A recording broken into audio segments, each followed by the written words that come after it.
मित्रों नमस्कार। आप देख रहे हैं धर्मदर्श पत्रिका का यूट्यूब चैनल दस्तक मीडिया। मैं विनोद शुक्ल आपको सुना रहा हूं बाबा नीम करोड़ी की अद्भुत गाथाएं। अद्भुत गाथाओं की श्रृंखला में आज हम आपको लिए चलते हैं लखनऊ। लखनऊ के अशोक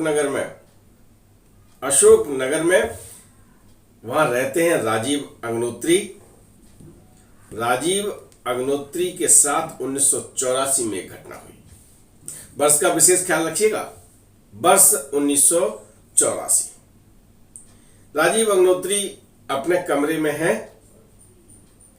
उनका कजिन बंगले के जो गार्डन बना लेते हैं ना, उसमें खड़ा है और एक बाबा जी खड़े हैं। बाबा जी कह रहे हैं, तू ये साथ छोड़ दे, वरना अगर ये साथ करेगा तो बहुत घाटे में रहेगा। तू इन दोस्तों का साथ छोड़ दे, तेरी संगत ठीक नहीं है, बर्बाद हो जाएगा। जब ये बात राजीव अग्निहोत्री के कानों में पड़ती है तो उन्हें बड़ा सुकून मिलता है। वो दरवाजा खोलते हैं। कारण क्या है कि उन्हें मालूम है उनका कजिन जो है सही संगत में इस समय नहीं है। और कोई बाबा अगर ये राय दे रहा है तो क्या हुआ भाई, बहुत अच्छा लगेगा कि भाई गलत रास्ते पे जा रहा था, कोई राय दे रहा है। तो वो फिर जल्दी से दरवाजा खोल के और बाबा की तरफ बढ़ते हैं। बाबा ने जैसे ही देखा, अरे तू यहां पड़ा है, तेरी तो टापू पे मौत इंतजार कर रही है। अरे भाई, अब आप समझ लीजिए कि भाई को इतनी बढ़िया सलाह, हम इनकी सलाह सुन के दरवाजा खोल के बाहर आए सर्दी के मौसम में। हालांकि दोपहर के 2 बजे हैं लगभग। राजीव अग्निहोत्री के शरीर में आग लग जाती है। भड़क उठते हैं और बोलते हैं, तुझे और कुछ नहीं दिखाई पड़ा है? केवल मौत दिखाई पड़ी मेरी। ये चीज कहनी स्वाभाविक है। और वो उबल पड़ते हैं। बाबा हंसने लगते हैं, कहते तू क्यों परेशान है? तेरी किस्मत में जो लिखा वो बता दिया हमने। अब राजीव बहुत गुस्से में है और जो बाबा जी हैं वहां पर, तो वो उन्हें शांति दे रहे हैं। कह रहे यार भाई, जो था तुम्हारी किस्मत में वो मुझे समझ में आया, बता दिया। अब बोले कि नहीं, अब आप हमें कुछ मत बताइए, मेरी किस्मत में जो होगा हम देख लेंगे, पता नहीं क्या बता देंगे। अब वो लौट के अपने कमरे में घुस जाते हैं। चाचा का लड़का भी वहां पर हटता है और ये बात राजीव अग्निहोत्री अपनी मां को बताते हैं। कहते हैं कि ऐसे ऐसे मम्मी, ऐसे ऐसे लड़का बाबा था और बाबा ने ये कहा। मां घबरा जाती है। किसी के बेटे की मौत की बात हो तो तुरंत क्या सोचते हैं कि जल्दी से हम इनको बात कर लें, इसका उपाय पूछ लें। राजीव से कहते हैं जाओ उस जल्दी ढूंढ के लाओ बाबा जी को। और राजीव बाहर आते हैं, लेकिन 5 से 10 मिनट वो इधर से उधर से जितनी कोशिश करते हैं कि जहां तक वो जा सकते हैं पैदल ही थे बाबा जी। भाग दौड़ के वो खोज करते हैं, लेकिन बाबा जी कहीं नहीं मिलते। अब वो लौट के जाते हैं, अपनी माँ से कहते हैं कि मम्मी हमसे ये कहा था कि तेरा टापू पर तेरा मौत इंतजार कर रही है। और फिर जब मुझे गुस्सा आया तो मैंने कहा कि तुम्हें मौत ही दिखाई पड़ी, तुम्हें और कुछ बताने को मिला ही नहीं। तब उन्होंने कहा नहीं, तू देखो बहुत अच्छी जगह जाएगा, मैं तुझसे वहाँ मिलने आऊँगा, तू मुझे पहचानेगा नहीं पहचानेगा, तू बड़ा आदमी बनेगा। ये सब बात उन्होंने बताई और अब वो हमको मिले नहीं है। माँ कहती हैं कोई पहुंचे हुए संत होंगे। बात आई गई हो जाती है। धार्मिक प्रवृत्ति का परिवार है। उनके पड़ोस में गोयल साहब रहते हैं और गोयल साहब भी बड़े धार्मिक प्रवृत्ति के हैं। और वो इस्कॉन एक संस्था है ना, जो राधा रानी की पूजा करता है, यानी कृष्ण कन्हैया है ना। तो उनकी मूर्ति स्थापना है गोयल साहब ने एक मकान उस संस्था को दिया हुआ है, यानी वो मंदिर बन गया है, वहां आना जाना है, उनका परिवार भी जाता है। अब अग्नोत्री जी का परिवार उस मंदिर में आता जाता है जब कोई कार्यक्रम होता है। वहां एक कार्यक्रम हुआ है और विदेश से एक भक्त आया हुआ है और भक्त की तबीयत खराब हो गई है।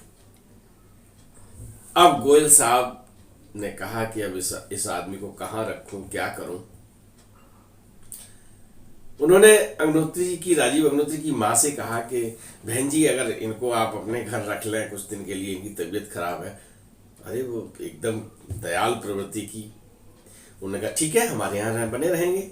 और वो भक्त उनके घर आ जाता है, उसकी दवा का इंतजाम किया जाता है, इलाज किया जाता है, कुछ दिन वो वहां रहता है। तो उस दौरान वो घुल मिल गया परिवार में और वो आया है मॉरिशस से। मॉरिशस से वो बंदा आया था यहाँ कार्यक्रम में, बीमार हुआ, राजीव अग्नोत्री के यहाँ रहा और राजीव अग्नोत्री से कहा कि तुम कहाँ पड़े हो, चलो मॉरिशस। और बाबा जी से जो बातचीत हुई थी उसके ठीक 10 साल बाद राजीव अग्नोत्री ने मॉरिशस की फ्लाइट पकड़ ली। टापू है ना, देखिए कहां से कहां बात होती है। तो मॉरिशस पहुंच जाते हैं राजीव अग्नोत्री जी। वो अपना जो काम करते हैं वो वहां काम करते हैं और काम करते करते एक दिन उनको याद आता है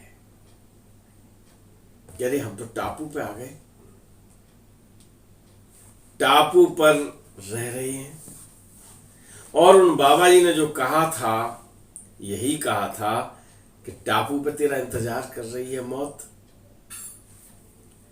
और वो एक फोटो उन्हें मिलती है, लेकिन उस पर कोई खास ध्यान नहीं देते। आप वर्ष 2020 में बंगलौर आते हैं, अपनी एक भतीजी यानी उनके मित्र की बेटी है, उसकी शादी है, उसमें भारत बंगलौर आते हैं मॉरिशस से। बहुत वर्ष बीत गए हैं बाहर रहते हुए, और भाई जब शादी ब्याह होंगे तो आना जाना तो होता है। राजीव अग्नोत्री 2020 में आते हैं बंगलौर, और बंगलौर में उनकी भेंट होती है एक उनके मित्र हैं सक्सेना जी, और वो अनायास उनसे कह बैठते हैं कि अब आप भारत आ गए हो तो आप कैची धाम दर्शन कराओ। कमाल की बात है कि राजीव जी फिर कैची धाम दर्शन करने जाते हैं, और ज्यों ही महाराज जी की विग्रह पर उनकी नजर पड़ती है, कहते ये तो वही बाबा जी हैं जिन्होंने मुझसे कहा था जा तेरी मौत टापू पे इंतजार कर रही है, यही बाबा जी हैं। रोंगटे खड़े हो जाते हैं। वहां उनके बारे में पता करते हैं तो उन्हें पता चलता है कि ये 1973 में अनंत यात्रा पर चले गए। उनको याद आता है कि जो उनके साथ जो वार्ता हुई है वो 1984 में हुई है।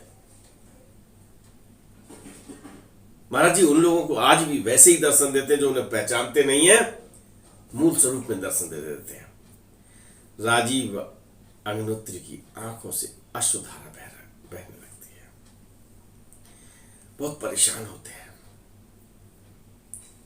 राजीव भारत में अपने कुछ दिन का प्रवास करने के बाद मॉरिशस लौट जाते हैं, और मॉरिशस में महाराज जी के आश्रम की स्थापना के लिए कदम बढ़ा देते हैं। महाराज जी का विदेश में मॉरिशस में प्रचार और प्रसार कर रहे हैं, महाराज जी के सिद्धांतों की, महाराज जी की बातों की। कई अनुभव उन्होंने सुनाए हैं। आज हम आपको केवल एक बात बताना चाहते हैं कि महाराज जी आज भी सशरीर दर्शन देते हैं, और हनुमान जी तो हमेशा जिंदा हैं, अजर अमर हैं, उन्हें आशीर्वाद मिला हुआ है, तो कहां जाएंगे महाराज जी। राजीव अग्नोत्री को जब ये पता चलता है कि 1984 में महाराज जी यहाँ थे ही नहीं, अनंत यात्रा पे थे और मुझे सशरीर दर्शन दिए हैं, तो आज वो पूरी तरह से समर्पित होकर मॉरिशस में आश्रम की स्थापना कर रहे हैं। और उनके अनुभव में अगले अंक में सुनाऊंगा। आज आपसे विदा लेते हैं और ढेर सारी शुभकामनाएं देते हैं अग्निहोत्री जी को कि महाराज जी का बहुत बड़ा आश्रम मॉरिशस में स्थापित करने में आप सफल हो। चल पड़े साहब। कथा आपने सुन ली है और 1 मिनट में और आपका चाहूंगा। आपने पूरा वीडियो देखा है तो इसका मतलब है कि आपको महाराज जी में गहरी रुचि है।